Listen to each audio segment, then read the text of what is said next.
Živijo, moje ime je Robert Lisac in na tem kanalu se pogovarjamo o tem, kako biti varen, fit in pripravljen kot moderni samuraj.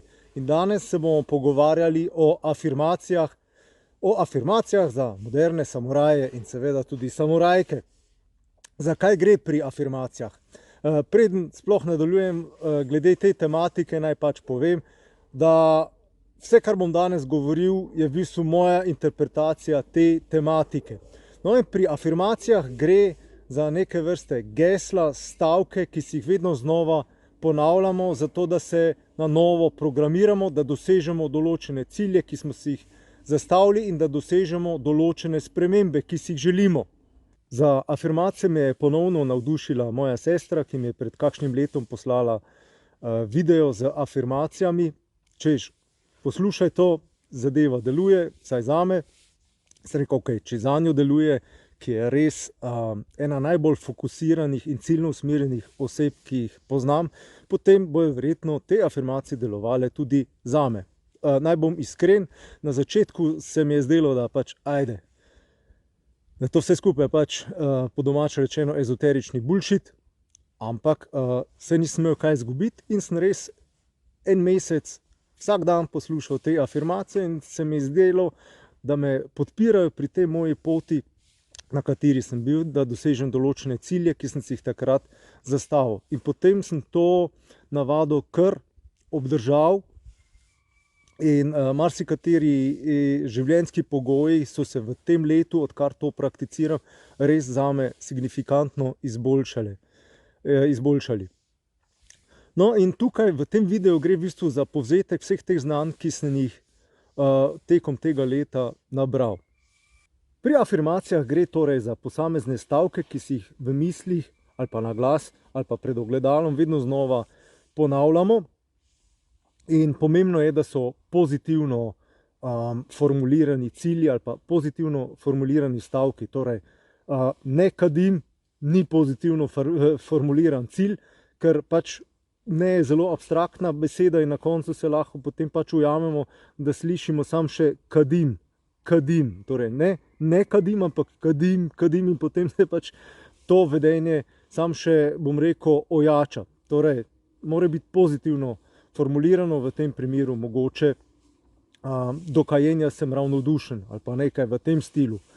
Pri modernih samurajih pač, ki smo dostikrat v nekih stresnih pa tudi kritičnih okoliščinah, kjer je treba hladnokrvno ravnati, so lahko te afirmacije recimo v kritičnih in stresnih situacijah reagiram samozavestno, ciljno usmerjeno in umirjeno. Nekaj v tem stilu je lahko recimo ena od afirmacij. Torej, v resnici gre, vsaj tako je moje mnenje, za reprogramiranje ali pa drugačno programiranje svoje podzavesti, svojih navad. Zaradi tega, ker če tako pogledamo, ves čas smo programirani strani radia, interneta, takšnih in drugačnih socialnih medijev, pa tudi konec koncev, če poslušamo res ene pesmi pozorno ali pa tudi nepozorno, ker jih kljub temu slišimo in kljub temu se to nekje nalaga. Recimo AC/DC, ki so meni res kul, ampak če pa pogledamo besedilo, I'm on a highway to hell, in to potem še podkrepimo z določenimi emocijami, jaz sem na avtocesti, ki vodi proti peklu, to ni glih neko pozitivno sporočilo, mi si pa to pojemo, pa v bistvu ga podkrepimo z pozitivnimi občutki in v bistvu s tem tudi se na nek način programiramo in na takšen subliminalen način v bistvu se to dogaja ves čas in potem dobivamo ves ta junk, ki nas na podzavestni ravni programira.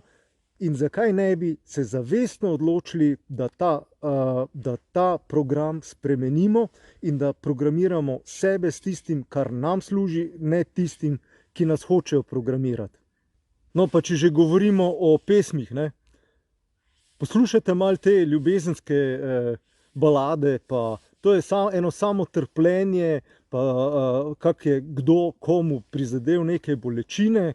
V bistvu dosti teh ljubezenskih pesmi sploh nima nekega srečnega konca in nas potem tudi, če ti skozi poslušaš te ljubezenske pesmi, ki v bistvu govorijo o tem, kako ljubezen ni funkcionirala, kako se nek odnos ni obnesel, potem pač ne moramo pričakovati, da imamo tudi sami na neki podzavestni ravni nek pozitiven pogled na nek ljubezenski oziroma na nek odnos nasploh. In samo podzavestno čakamo, da nas bo nekdo razočaral. Tako da tudi glede tega bi bilo mogoče pametno narediti selekcijo in poslušati tiste pesmi, ki govorijo o zadevah, ki delujejo, ne tiste pesmi pa, ki v bistvu pričajo o tem, da stvar absolutno se ni obnesla. No, in če tako pomislimo, koliko je teh sporočil dnevno, ki jih takole slišimo, vidimo, zaznamo, ali pa tudi med vrsticami prihajajo do nas dnevno, na dnevni bazi, govorimo lahko o več stotih ali pa več tisočih sporočilih, ki nas ves čas programirajo. In potem je seveda, če se lotimo afirmacij, malo smešno pričakovati, da če si jih pač 10-krat zjutraj pred ogledalom ponovimo, da bo to potem kar naenkrat nenormalno spremenilo naše življenje, ampak se bomo mogli kar malo bolj potruditi, kajti tistih 10-krat, ne, in o tem je tudi govorila Louise Hay v enem krasnem intervjuju, ki sem ga zasledil, je rekla, vi dobivate več tisoč negativnih sporočil na dan in če potem si ponovite svoje afirmacije samo ene 10 ali pa tudi 100-krat na dan, je to mogoče, oziroma ne mogoče, prav gotovo veliko premalo, da se to začne skladiščiti in spremeniti ta stari program. Torej se boste mogli kar malo bolj potruditi in afirmacije ponavljati veliko bolj pogosto. In ona je tudi sama govorila o tem, da pač jih je drdrala sama pri sebi ali pa glasno pred ogledalom, dokler se niso prijele. In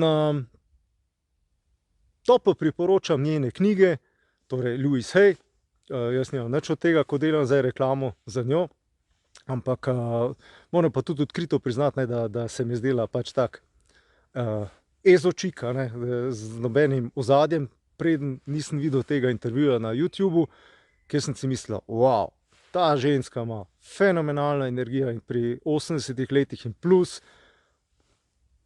je res postavljena oseba. In če bom jaz pri teh letih imel tako energijo, kot jo ima ona, vsaka čast potem meni. In če deluje to za njo lahko, zakaj ne bi delovalo še za mene ali pa še za koga drugega, recimo za vas.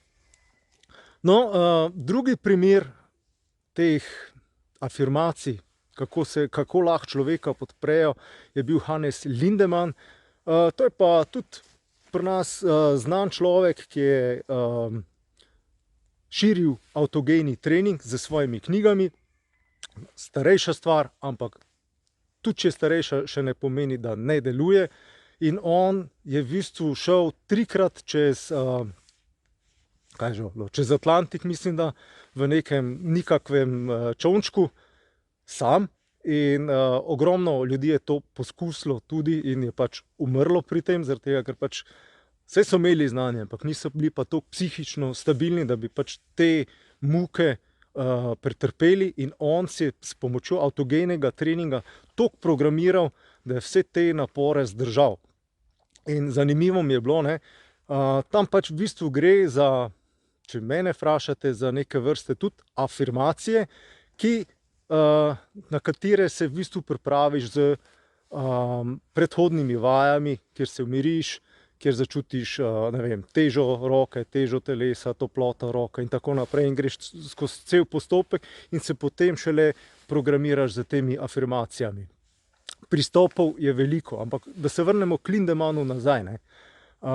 Zelo ključnega pomena se mi je zdelo, ko je potem pač pisal o tem, ko je bil tam sredi Atlantika, da je se ta afirmacija pojavlja v ključnih trenutkih.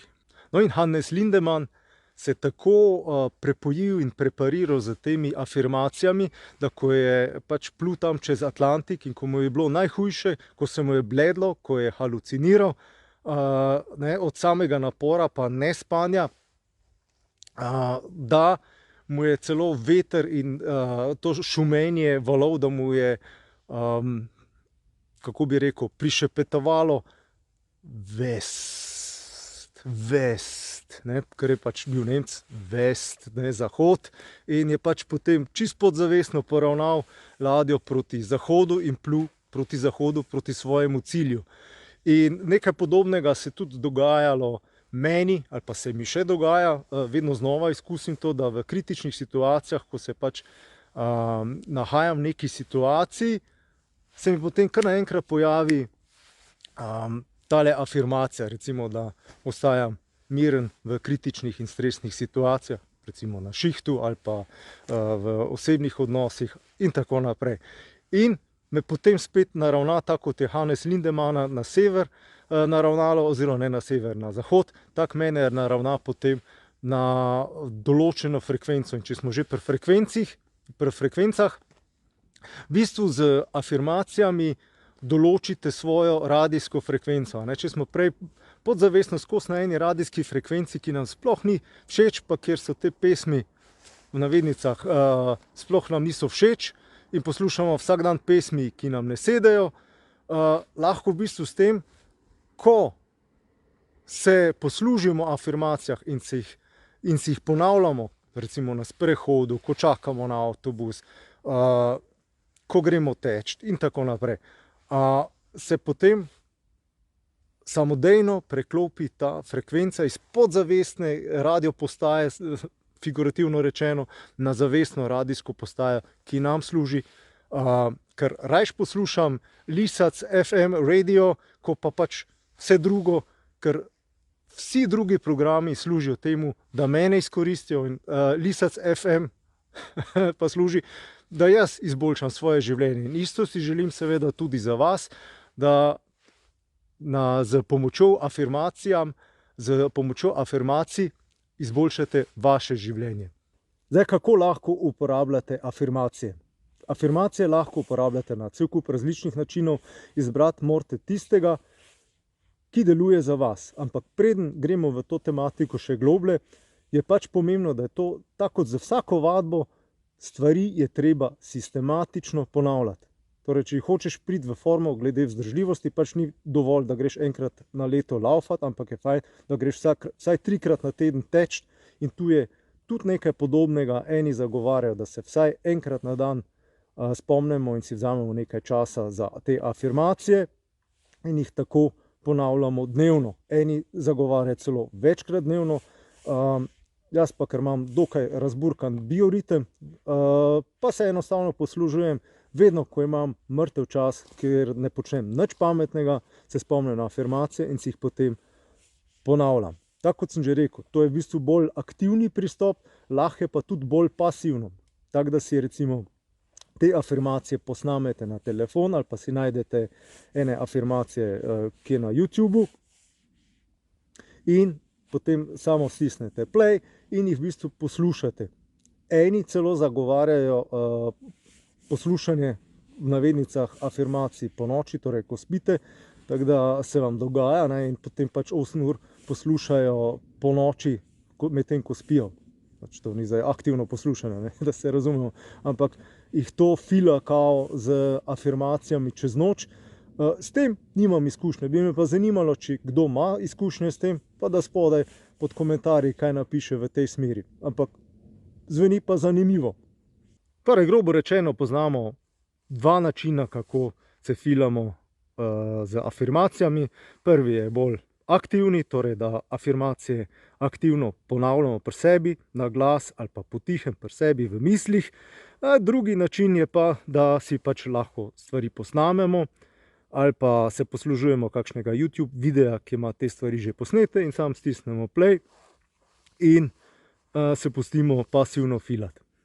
No, zame je ta projekt z afirmacijami kar ena takšna živa stvar, kajti življenje se nenehno spreminja, valovi, enkrat takle, enkrat drugače, in na osnovi v situaciji, v kateri se nahajam, potem tudi postopno spreminjam ene afirmacije, in sicer tiste, ki mi ne služijo več, torej tiste, kjer sem se lekcijo že naučil in ki je totalno utečeno, tisto opustim in dodajam takšne afirmacije, ki mi služijo v tem trenutku, pa ki jih želim torej kjer želim eno določeno situacijo ozavestiti in popraviti. En konkreten takšen primer, pred kratkim sem dodal eno afirmacijo, da si dovoljujem, da dobre stvari prihajajo z lahkoto in vrednih presledkih v moje življenje. Kajti moderni samuraji smo dostikrat nagnjeni k temu, da bistveno boljše poskrbimo za druge kot zase, in ko poskrbimo oziroma hočemo poskrbeti zase, imamo vedno občutek, da morajo biti stvari prigarane, da morajo biti povezane s trpljenjem, preden si jih zaslužimo. Ampak sploh ni res, ne? Zakaj ne bi dovolili, da te stvari prihajajo redno in z lahkoto v naše življenje? In tako potem pač enostavno postopno spreminjam afirmacije, dodajam nove in odstranjujem stare, ki so mi že odslužile. Eni pač vztrajajo skozi pri enem in istem programu, kar je v redu, zame pa to živa stvar.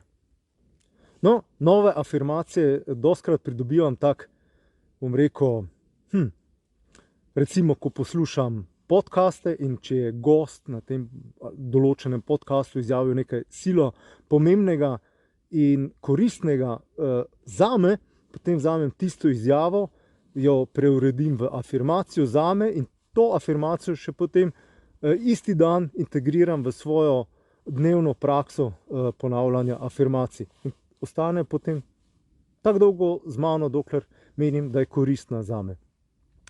In na ta način se lahko vi pustite tudi inspirirati ves čas, ne? To je tudi lahko, recimo, če imate kakšne težave in se pogovorite s kakšnim prijateljem ali pa prijateljico, ki potem izjavi kakšen stavek, ki se vas je spet dotaknil, pa ki nakazuje rešitev vaše težave, vašega problema, vzamete potem to izjavo in jo tudi integrirate v vašo dnevno dozo afirmacij. No, o afirmacijah sem povprašal tudi svoje prijatelje, ali jih uporabljajo, jih ne uporabljajo, se jim zdijo afirmacije uporabne ali ne. No, da zdaj citiram svojega prijatelja Jolanda, on pravi o afirmacijah tole: z afirmacijami je kot z Bogom, če verjameš, do neke mere delujejo.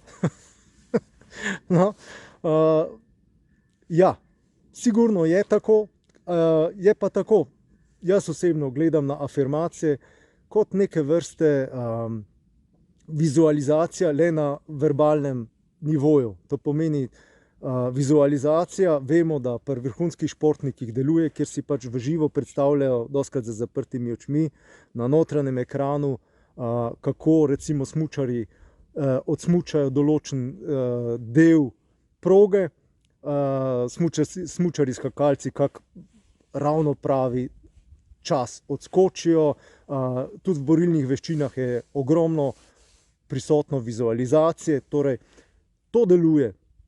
Jaz osebno smatram afirmacije pač ne ta vizualni del, torej vadba kot vizualna vadba, ampak pač verbalni način vadbe svojega mindseta, svoje miselnosti. No, in če tudi ima Joland morda prav in gre v bistvu za neke vrste placebo, pa naj bo placebo, ker zame osebno je pomembno samo to, da stvar deluje. In večkrat, ko sam sebi dokažem, da stvar deluje, ne, bolj si naredim takšen, bom rekel, pozitivni začaran krog, ki ojača to prepričanje in me potem podpira pri tej moji poti, na kateri sem. In zaradi tega tudi iščem potem v vsakdanjiku dokaze, tale afirmacija pa zdaj tule delovala, me spomnila, me podprla, in potem tudi avtomatično dobim več veselja, da to prakticiram še naprej. Se mi zdi ena največjih napak, da nekaj, kar funkcionira, potem opustimo. Zaradi tega se mi zdi pomembno, da je vadba sistematična, vsakodnevna, premišljena in da nadaljujemo v tej smeri. In če iščemo potem še pozitivne dokaze, da stvar deluje, smo sploh zmagali. Verjamem pa, da pač tisti, ki pa iščejo dokaze, da stvari ne delujejo, bojo pa tudi našli potem dokaz, da res ne delujejo, ker pač so fokusirani na to. In jim je potem sigurno uporaba afirmacij brezvezna. Razumem, ampak Jaz uporabljam afirmacije zato, da mi v življenju koristijo, ne zato, da pač dokazujem, da to pa res ne deluje. Moj prijatelj Robert Simonič, ko sem ga vprašal, katere afirmacije pa ti uporabljaš, pravi, se čisto enostavno. Moja najvažnejša afirmacija je, jaz sem najboljši. No, čist v njegovem stilu, ampak to je res univerzalna afirmacija, ki jo lahko uporabljate povsod, pa na vseh področjih. In druga afirmacija, da ga bom zdaj pravilno citiral, drugih ni niti blizu. To pomeni, najprej je on, daleč za njim so pa potem vse ostali glede določene sposobnosti ali pa lastnosti, ki jo želi doseči ali pa jo je že dosegel. V kratkem tudi načrtujem posnet video oziroma podcast, kjer bom prav posnel afirmacije za moderne samuraje, in če se bo izkazalo, da rabite še za kakšna druga področja, kakšne afirmacije ali pa za specifične situacije, bom seveda vesel, če se vključite v debato oziroma v komentarjih izpostavite, kaj bi se vam zdelo koristno, kakšne afirmacije bi mogli uporabljati moderni samuraji in seveda moderne samurajke vseh starosti. Vesel bom, če boste res v komentarjih napisali tudi kakšne afirmacije, če jih že uporabljate vi. In zelo vesel bom, če vam je bil ta video koristen, če ga delite z drugimi in če širite besedo o kanalu Moderni samuraj še naprej. In seveda, če se naročite na ta kanal, če ste na YouTubeu, tudi na TikToku sem, pa kje še, pa na Instagramu, pa na Facebooku sem tudi, vse posod tudi tipkate Moderni samuraj, in če me podprete s temi raznimi lajki, share in vsemi temi jajci, bom vesel, ker potem, če se ta projekt širi, bom tudi jaz imel seveda več veselja, da bom prispeval v ta kanal. Toliko za danes in poglobite se v afirmacije, jaz mislim, da vam ne bo žal. Se vidimo v naslednjem videu. Čau!